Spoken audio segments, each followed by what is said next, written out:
All right, in this video, we're going to be picking up at vital signs. I need to change my display settings. Okay, hold on. So these are your 4 basic vital signs. There are actually more that are often considered. Temperature can be measured in a whole slew of different ways. You've got core temperature versus shell temperature. We'll talk about that more in a later chapter. For this chapter, we're going to be talking about blood pressure a little bit later. Pulse and respiratory rate are what we're going to be starting with here in just a second. So, standard way to take a pulse is to take the radial pulse. You take it in the radial artery. You're going to take it with 2 fingers. Don't use your thumb. Don't just use 1 finger. It's just more accurate to use 2. And like I say in this slide, the most accurate way to do it is to count for a full 60 seconds. But like the saying goes, ain't nobody got time for that. And so generally speaking, because one of the vital signs is respiratory rate, and because respiratory rate can be consciously controlled, we don't want to tell a patient when we start taking their respiratory rate. So what we'll do is we'll take their pulse for 15 seconds and then we'll switch to their respiratory rate for 15 seconds and not tell them so they don't know that we're doing it. And so then we'll just multiply what we count times 4. And it's going to get us what we're going to write in the chart. It's not usually as accurate, but it at least gets us something to write down in there. Another note, nowadays we have pulse oximeters. Pulse oxes give us 2 very useful pieces of information. First, it gives us pulse, which is the same thing as heart rate. If your office or hospital uses pulse oxes, you don't even need to take a pulse. You use this, and then you'll go in to pretend to take a pulse, and really what you're doing is the respiratory rate at that time. And then this device also gives you oxygen saturation readings, which nowadays is honestly becoming a vital sign. It did not used to be, but at this point, it's pretty much getting there. Pulse oxes are pretty cheap and easy at this point to get. I usually get students who ask me questions about how these work, so I kind of wanted to show you just this little blurb. So this person has a blister. We're back on their heel. They had some very poorly fitting shoes is what you can see here. Remember, blisters basically separate the top part of the skin, the epidermis, from the dermis. And so we're able to see a little bit deeper in this person's skin. And what I'm hoping you notice is they're faintly flickering, essentially. So red, pale, red, pale. You're honestly always doing that. The epidermis just hides that pretty well. But the pulse oxes, or if you have a smartwatch that measures your pulse, it's actually detecting that flickering that's going on in your skin. So that's how those devices work when they're measuring your pulses. They're counting how often you flash red, essentially. I'm going to come back to that website in a little bit. Okay.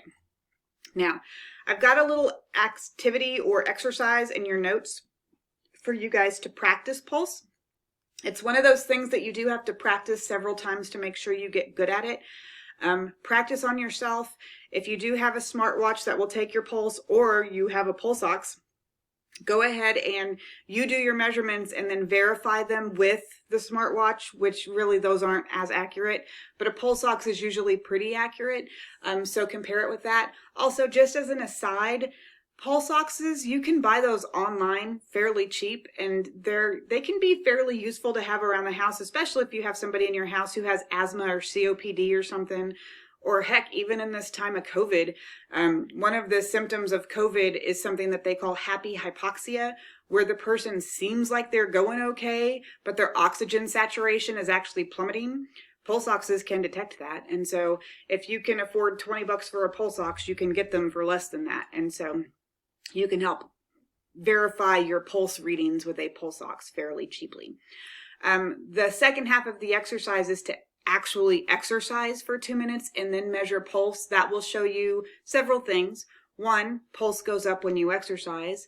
2, it is a lot easier to feel your pulse when you exercise because your heart is beating so much more forcefully. And 3, it kind of goes back to that target heart rate stuff that we talked about back in the heart chapter. All right. Explain the oscillatory method. I'm going to let you guys pause that slide and read through it. It sort of gives you the method, but I'm going to switch over to this slide to describe what's going on here. The oscillatory method is the standard method for taking a blood pressure in a standard doctor's office.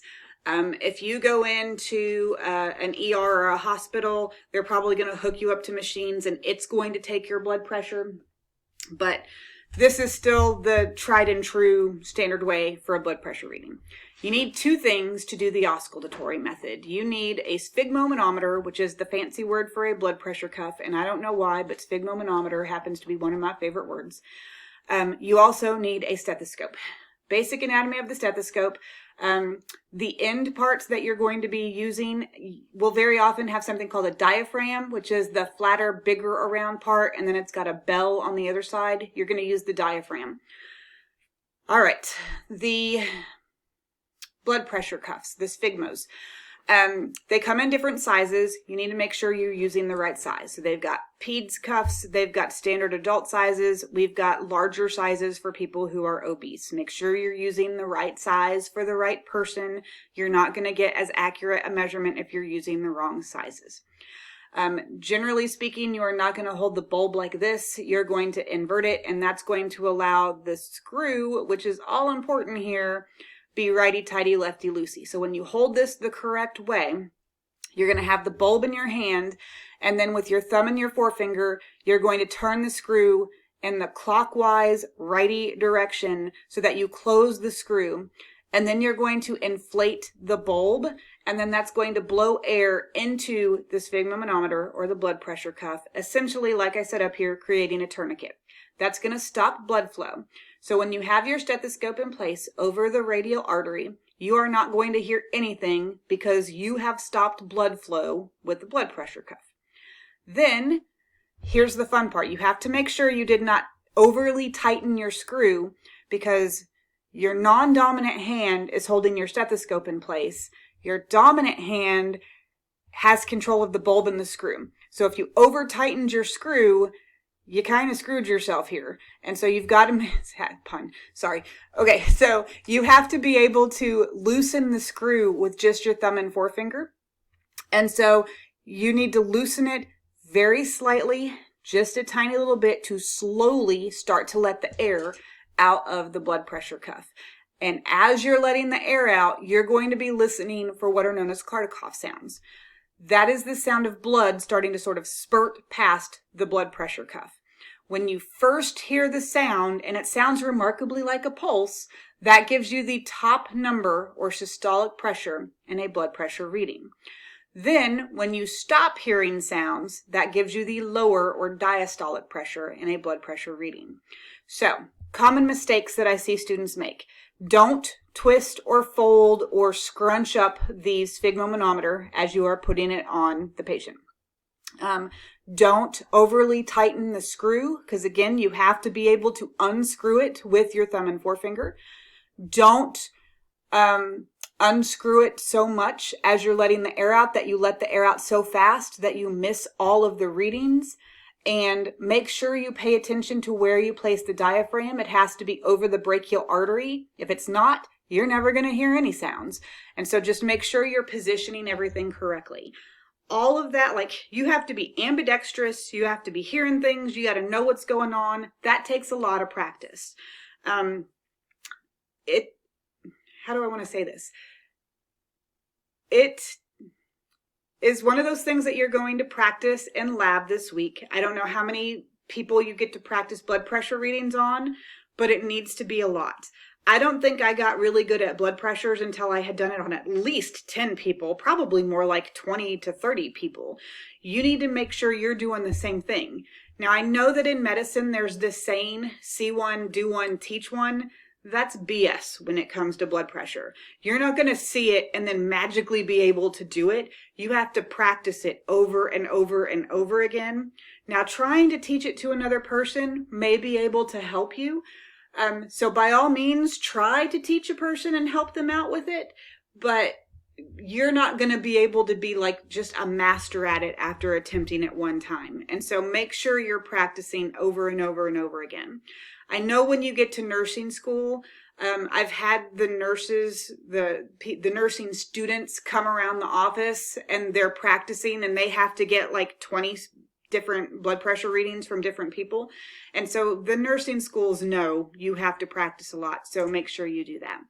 Now, one of the things that can help you out is this website. I had already sort of been on it earlier. So let me come out here and show you this website. So Practical Clinical Skills has a whole slew of different things. You can hear heart sounds, you can hear lung sounds, you can practice EKG stuff. What I want to show you right now is this blood pressure stuff, because that's what we're talking about right now. You can come over here to these lessons and let's see. What you'll do, it used to be a little bit different, but they'll play this sound. Now, hopefully you'll be able to hear this because I turned it on so that you should be able to hear my computer sounds, but it'll pretend to blow it up and then let the air out.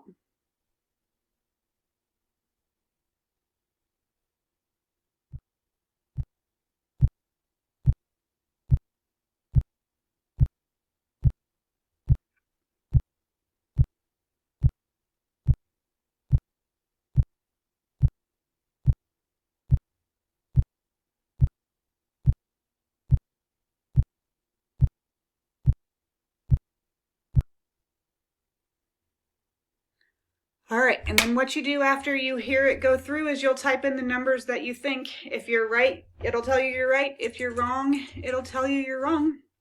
But you just go through there and you type it in and voila. So this at least lets you practice hearing what you're supposed to hear and paying attention to the numbers and what the numbers mean. It does not give you that tactile, putting on the cuff, twisting the dial sort of stuff. So this once again sort of takes me to, there's practice stuff out there. So I am not a Groupon salesperson or whatever, but I will tell you that I have purchased many blood pressure cuffs on here. Let's see. All of these tend to be garbage, basically. That are, I don't know why they're giving me sphygmos too. But no, and I'm distracting you guys from what I'm doing. But I have purchased sets that are sphygmos, and maybe I should look for it that way, and stethoscopes. Sphygmomanometer and stethoscope. I can't even spell stethoscope. That's so sad. And see, oh, that doesn't give me anything. But every now and then you can find those things on here, and they're less than $20. So what I would say is come on here sometimes and look to see. Sure. I don't know why I'm still coming on here to look for the other thing. Maybe they stopped selling them. But they even had lovely colors, like you could get them in purple or green. But search through there and see sometimes if you can find a decent one that can help you practice those things. Okay. Or go to Amazon. I'm sure Amazon has those things too. Sorry, now I feel like I've distracted you with others. But yeah, you saw that they have, what the heck, pulse oximeters. So you can go and get pulse oxes from Groupon for fairly cheap. Man, Groupon has gone downhill. That's a whole side story that is completely unrelated. Sorry. Okay. So that was blood pressure measurements. Next up is what's the range for normal blood pressure? All right. So the guidelines got revised a few years ago at this point. So systolic pressure should be somewhere between 90 to 130. Used to be you could go up to 140, but nowadays, if you're over 130, you are considered to be hypertensive. Your diastolic pressure should be somewhere between 60 to 90. And the bottom sentence is an important one. You do want those two numbers, your systolic and your diastolic, to be somewhere around 40 points away from each other. Like I say, if those two numbers get to be too close together, it tends to mean that your blood vessels are getting to be less elastic than they are supposed to, and that's a sign of arterio or atherosclerosis, and so you want those numbers to be fairly far apart. Hypotension would mean that a person has low blood pressure, so their systolic pressure is lower than the 90 that we said just a second ago. Might not be a problem at all, or it might mean that they do have some issues that are going on. As a personal note, I've had hypotension my whole life, and basically what it means is I stand up too fast a lot and get a little bit dizzy, but aside from that, I'm doing okay. So very often, not usually a problem. Now, Orthostatic hypotension is kind of what I was talking about just a second ago. Stand up too fast, you get really dizzy. I have never fallen down or passed out from that. But I do know that as I get older, I am more at risk for that. And here's the problem. For geriatric people who stand up too fast and fall down, they are much more likely to break a bone, and broken bones in elderly people is not as easy to recover from as broken bones in younger people. So orthostatic hypotension, what I want you to really notice here is that bottom sentence. It's more commonly a problem in elderly people. And what it means is they stand up too fast and they fall down because of a drop in blood pressure when they stand up. This is one of the reasons why we have those electronic chairs that stand people up. It's to help them stand up slowly. Now, those chairs do also help with mobility for people who have difficulty standing up. So it's a twofold helpful thing, those electronic stand-up chairs. Hypertension is the opposite, and you see a lot more people with hypertension in medicine than you do hypotension. Like I say on the slide, the guidelines for this changed back in 2019. So now if you have a systolic pressure over 130, your doctor's going to start to talk to you about putting you on various meds to lower your blood pressure. This is another one of those things that I tend to get soapboxy on.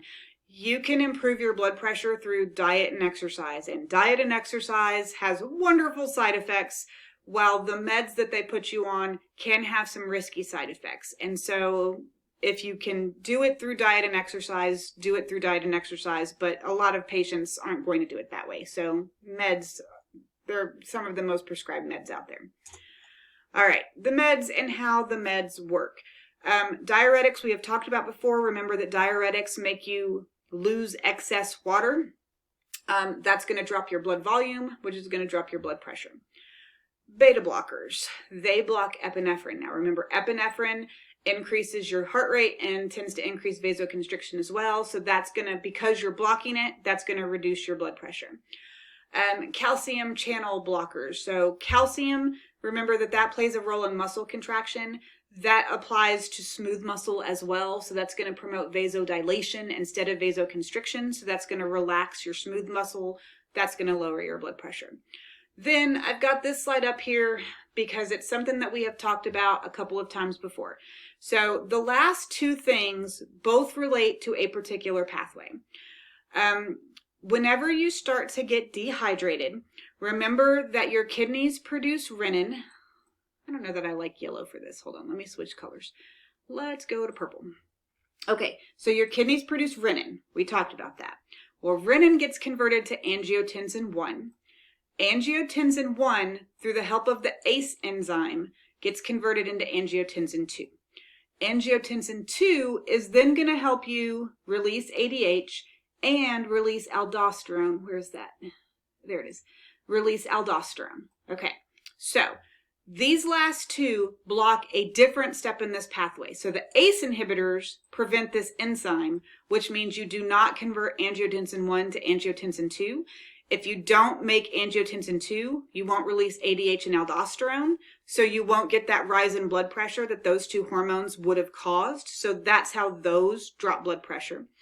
And then the angiotensin 2 receptor blockers, those mean you still do the angiotensin 1 to angiotensin 2, and you still make this, but you've blocked the receptors for it, and as a result of blocking the receptors, you don't do this stuff down here. So both of those get you to the same result. They just got you there using a different mechanism. Okay. Tissue perfusion means that tissue is being perfused with blood, aka blood is moving through the tissues. Now, one of the things I said earlier was you don't really have enough blood to go to all the tissues all the time. So your body is constantly making choices about where do we really need the blood to go right now. One of the things that we had talked about in AMP1 very briefly was something called Raynaud's syndrome.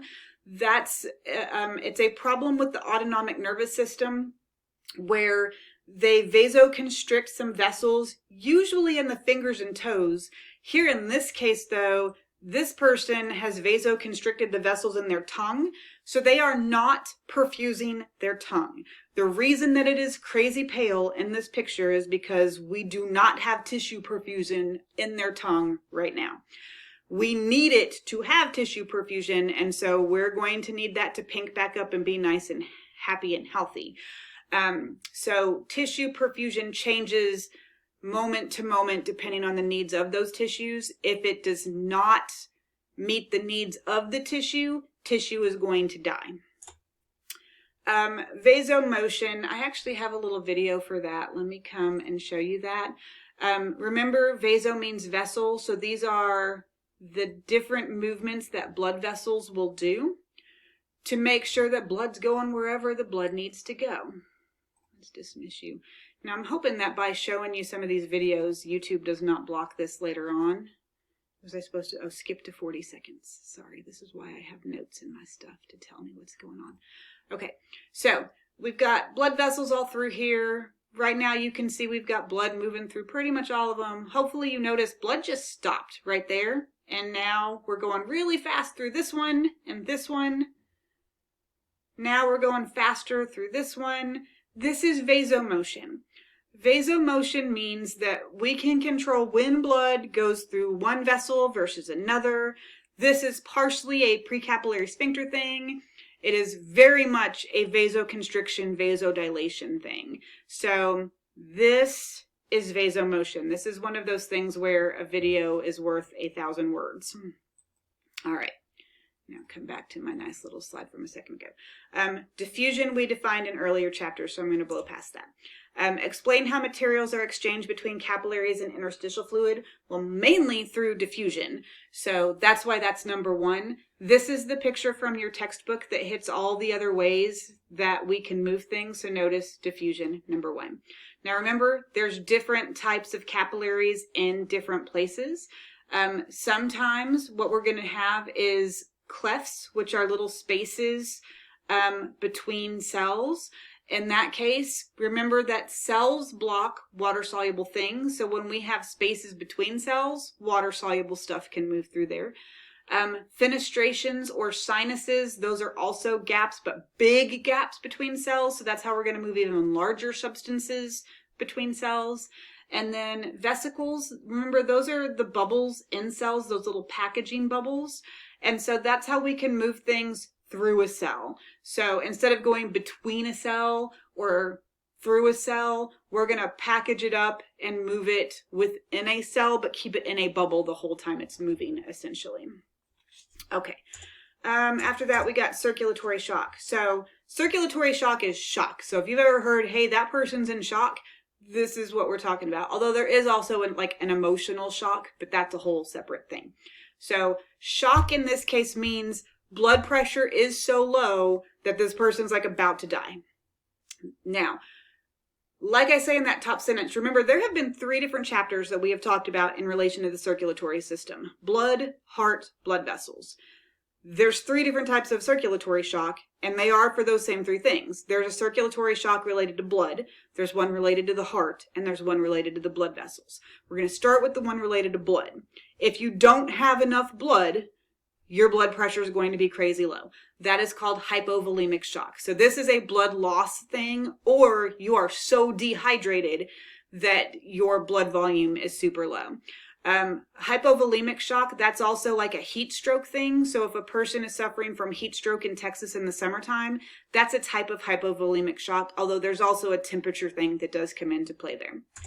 Okay, vascular shock. So one of the things that I said earlier was all of your blood vessels were supposed to be kept in a state of partial constriction all the time. Vascular shock is you lose that partial constriction and all of your blood vessels essentially relax all at once. That means you lose all the pressure all at once. And so your blood pressure plummets and this is going to kill you. Anaphylactic shock is a type of vascular shock. And if you've ever seen a person in anaphylactic shock, the way that we treat that is with things like EpiPens, which is a brand name. There are other types of EpiPens that are out there, or epinephrine autoinjectors is the generic name for those. darn, and this is where I wish I had something that I have in my office. There's also not auto injectors, but you can just do like fill a syringe and hit a person with epinephrine. But what that's going to do is cause the vasoconstriction. So it's going to tighten the blood vessels back up. Two things that I want you to know. One, if you have a person that is suffering from anaphylaxis and you hit them with an EpiPen, that does not mean, yay, they're better, you can go on about your day. That means, yay, you bought them time to get them to the hospital. Now get them to the hospital. Two, if you're giving somebody an injection with an auto injector, one, make sure you have it facing the right way so you don't inject yourself, because ouch, that hurts. And two, make sure, this is one thing that I guess people don't realize, and it's why I really wish I had the thing with me at the moment. But when you hit them with the EpiPen, you have to make sure that after you press the button, you keep the injector up against their usually thigh long enough for the injection to occur. And it's usually around 5 seconds. So you press the button and you keep it up against their thigh for 5 seconds while it injects the med. Then you can pull the pen back because you are done injecting it, and then take them to the hospital. Okay. Cardiogenic shock. This means the heart has failed. If the heart's failed, you've lost the pump. If the pump has failed, you've lost your blood pressure. This is the suckiest one because for this one, the only treatment is a heart transplant. So we've got bigger problems, essentially, if you've got cardiogenic shock. All right. After that, you've got the names of all the blood vessels. They focus on this in the lab fairly well. What I want to hit you guys with is usually the blood vessels are named based on where they're located. So if you remember bones, you're going to be golden here. The name of a blood vessel changes if it branches. So for example, let's see, am I still good? Oh, I don't want to be red on a red. That's going to suck. Okay. So we've got abdominal aorta coming down here and it splits. Since we split, the name's going to change. And then we're common iliac until we split. And then we're internal and external iliac when we split. So pretty much every time we split, name is going to change. Okay. The other thing is, anytime we pass under a major landmark, the name is going to change. So right here, the external iliac becomes the femoral artery because we pass under that inguinal ligament. And so that's why the name changes in that case. Up here, we got a similar sort of situation going on. A lot of people get confused. So we've got the subclavian artery is called that because we go under the clavicle. But right after we pass under the clavicle, then name changes and we become axillary, which is the armpit. Then name changes again and we become brachial until the split. And then we become radial and then ulnar off down there. Everybody likes to skip the axillary. I don't know why, but it's there. It matters. So don't forget that axillary. From there, just make sure you get the rest of those names and make sure you remember name changes if we split or if we pass under something important. Your book does have a lot of really lovely pictures that blow up certain areas of the body so that you can try to see it from different angles or just bigger so that you can tell what's going on there. Head is, of course, crazy important because the brain is up inside of there. It can be difficult to tell what's going on in terms of internal versus external carotids, when do we become facial, that sort of stuff. And so use these pictures to help you figure out where does the name change or where do we have what going on. This one's got that circle of Willis I had shown you in a previous video, so you can see the names of all of those, but I don't think I even give you those. You only have to know the names of the ones that are on this picture. So if there's something on here like occipital artery that wasn't on this picture, you don't have to worry about it. That's an important thing. Don't spend a bunch of time learning names that you don't have to know unless you think you're going to need it for your future career or whatever. Then we get to veins. Veins, luckily enough, are almost always going to have the same name as the arteries. So there's a brachial artery, brachial vein, femoral artery, femoral vein. The ones that I have in red boxes do not have corresponding arteries for them. So let's talk about those. Cephalic vein. Now, cephalic usually means head, and it means the same thing here, only it's not talking about this head up here. It's talking about the head of the humerus. It goes right over the head of the humerus and then all the way down. Basilic is going to be more medial, so it goes down the medial side of the arm. Notice there's still a brachial vein in between those two. You tend to have more veins than arteries. This is just one of those times where you have those. Then you also do have a median cubital vein that connects the cephalic to the basilic. Great saphenous vein is important for a couple different reasons. One, it's the longest unbranching vessel that you have in your body. And two, they will very often go into that vein for bypasses or graft some of that vein for bypasses. And then the last one takes a bit more explanation.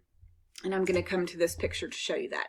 Ordinarily, the way the blood flow works is we're going to go artery, arterial, capillary bed, venule, vein, back to the heart.